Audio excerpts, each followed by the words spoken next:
अभी हमारे प्रोग्राम में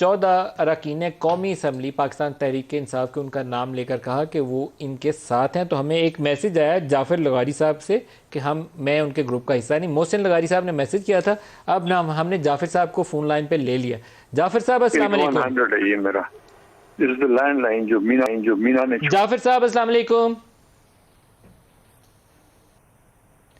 जाफर लगारी साहब अस्सलाम वालेकुम।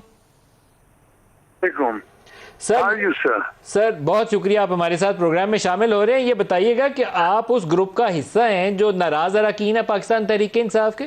आप भी नाराज हैं?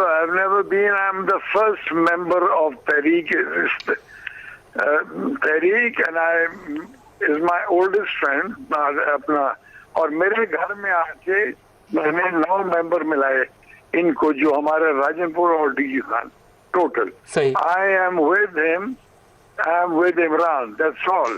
And my wife, because I was not able to go. So Imran को लिख के दिया sir in writing.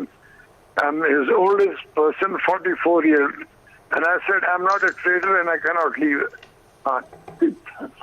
और जबरदस्त बात होगी ना जी। जाफर साहब आपने कहा कि आप पक्के पक्के इमरान के साथ हैं, आप कहीं नहीं जा रहे। बिल्कुल, इमरान को खुद पता है। जब पिछले बारी सर ऐसे आया, उसी वक्त मेरे पास फोन था, मैंने ब्रिगेडियर को मिला और इमरान को मैंने खुद जाके उसी वक्त बात की है। हाँ बिल्कुल ठीक है, बिल्कुल ठीक है। बासित साहब आप कुछ कहना चाहते हैं जवाब में?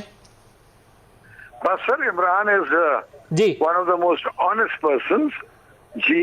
आई know him since child, he was much younger to me. और सर आपका बहुत शुक्रिया, आप हमारे साथ शामिल हुए और आपने तस्दीक कर दी इस बात की कि आप कहीं नहीं जा रहे, आप इमरान के साथ हैं।